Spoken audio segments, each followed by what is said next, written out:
మన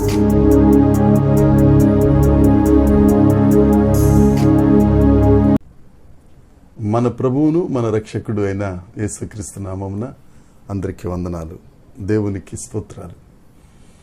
సర్వోపకారి అయిన దేవుడు, మహోపకారి అయిన దేవుడు మనల్ని ప్రేమించి మనకు అనుగ్రహించిన ఈ నూతన దినాన్ని బట్టి సమస్త మహిమ ఘనత ప్రభావములు యేసయ్యకే చెల్లునుగాక.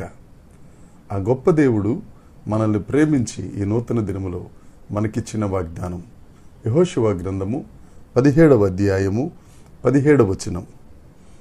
అప్పుడు యెహోషువ యోసేపు పుత్రులైన ఎఫ్రాయిమీలను మనష్షేయులను చూచి, మీరు ఒక విస్తార జనం, మీకు అధిక బలము గలదు, మీకు ఒక వంతు చీటియే కాదు, ఆ కొండయు మీదే, అది అరణ్యము గనుక మీరు దానిని నరకుడి, అప్పుడు ఆ ప్రదేశము మీదగును. కనానీయులకు ఇనుప రథములుండినను వారు బలవంతులై ఉండినను మీరు వారి దేశమును స్వాధీనపరుచుకొనగలరు అనెను. దేవుని యందు ప్రియమైన దైవ జనాంగమా, యెహోషువ యోసేపు కుమారులైన ఎఫ్రాయిమీలను మనష్షేయులను చూచి, మీరు విస్తారమైన జనం, అధిక బలము కలిగిన వారు. మనం చాలాసార్లు మన బలం మనకు తెలియదు. ఎదుటివారు చెప్తే గాని మన గొప్పతనం ఏంటో, మన బలం ఏంటో మనకు తెలియదు. కొంతమంది వారి బలాన్ని, వారి గొప్పతనాన్ని వారే చెప్పుకుంటారనుకోండి, దానికి వేరే భాష కలదు. కానీ ఇక్కడ యెహోషువ యోసేపు కుమారులైన వారికి చెప్తున్నారు, మీరు విస్తారమైన జనం, మీరు అధిక బలము కలిగిన వారు, మీ బలమేంటో మీరు తెలుసుకోండి. అందుకే పౌలు గారు కూడా అంటారు, నన్ను బలపరుచువాని యందు నేను సమస్తము చేయగలను. మనకు అధిక బలం ఎక్కడి నుంచి వస్తుందంటే, మన దేవుడైన యేసుక్రీస్తు ప్రభువు అధిక బలము కలిగిన దేవుడు. మనం ఆయన మీద ఆధారపడినప్పుడు ఆయన బలముతో మనల్ని నింపుతారు, విస్తారమైన జనంగా మనల్ని చేస్తారు.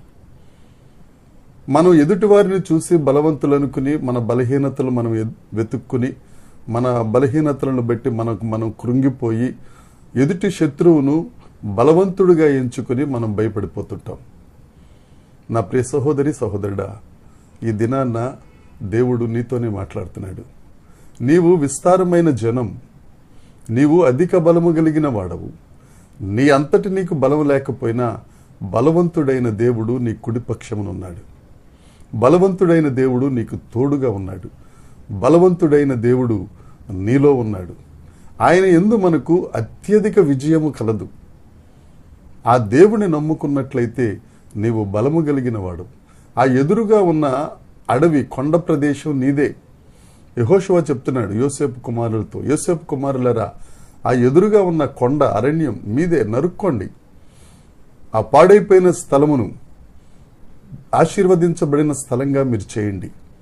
ఒకవేళ కనానీయులు బలవంతులు, వారు ఇనుప రథములు కలిగిన వారు, మీకంటే బలవంతులని వారిని చూసి భయపడుతున్నారేమో. మీరు భయపడవలసిన అవసరం లేదు. వారిని మీ పాదముల కిందకు తీసుకొచ్చే దేవుడు మీ పక్షమున ఉన్నాడు. ఇదే ఈ దినాన్ని నీకు ఇస్తున్న వాగ్దానం నా సహోదరి సహోదరుడా. నీకెదురుగా ఉన్న స్థలం నిర్జీవమైపోతే దానిని నువ్వు ఆక్రమించుకోవటానికి ధైర్యం చేసి ముందడుగు వేయి. యేసుక్రీస్తు నామాన నువ్వు ముందడుగు వేస్తే నీ శత్రువు నీకంటే బలవంతుడు అవ్వచ్చు, నీకంటే బలంగా ఉండొచ్చు, ఆయనకు అధిక బలం కలిగి ఉండొచ్చు. కానీ వారిని పాదాల కిందకు తీసుకొచ్చే యుద్ధశూరుడైన యెహోవా, సైన్యములకు అధిపతి అయిన దేవుడు నీ పక్షాన ఉన్నాడు. యుద్ధం ఆయన చేస్తాడు. రోమపత్రికలో ఉంది, అత్యధిక విజయమునిచ్చి ఊరేగించుచున్న దేవునికి స్తోత్రం. ఆ బలవంతులైన వారిని అందరినీ నీ పాదముల కింద చితక త్రొక్కి అత్యధిక విజయం ఇచ్చి నిన్ను విజయ బాహాటముతో ఊరేగించే దేవుడు మన పక్షాన ఉన్నాడు. లే, ముందడుగు వేయి.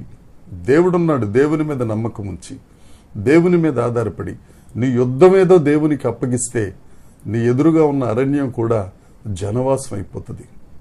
నిర్జీవమైన ప్రదేశం ఆశీర్వదించబడిన ప్రదేశం అవుతుంది. మారా జలములు మధురంగా మార్చబడతాయి. ఎందుకంటే యేసు రక్తం మన మీద ఉంది. యేసయ్య శక్తి మన యందుంది. మనలను అనాథగా విడువని దేవుడు మనకు తోడున్నాడు. ధైర్యం తెచ్చుకో. ఈ దినాన్ని ఈ వాగ్దానమును స్వతంత్రించుకో.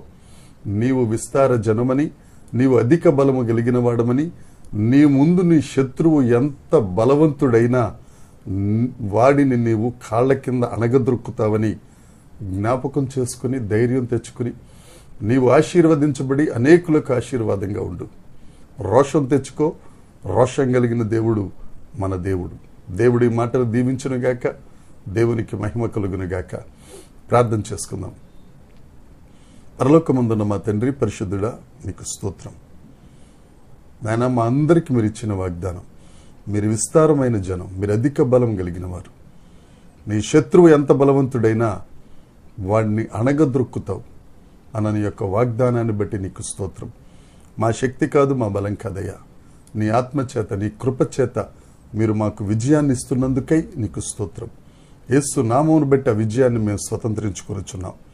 విజయులముగా మా జీవితంలో ప్రభు ముందడుగు వేయుటకు, మీకు మహిమ కారణంగా మేము ఉండగలుగుటకు సహాయం చేయమని, మహిమ పొందమని మా ప్రభువును మా రక్షకుడైన యేసుక్రీస్తు నామమున ప్రార్థించి అడిగి వేడుకొనుచున్నాము తండ్రి.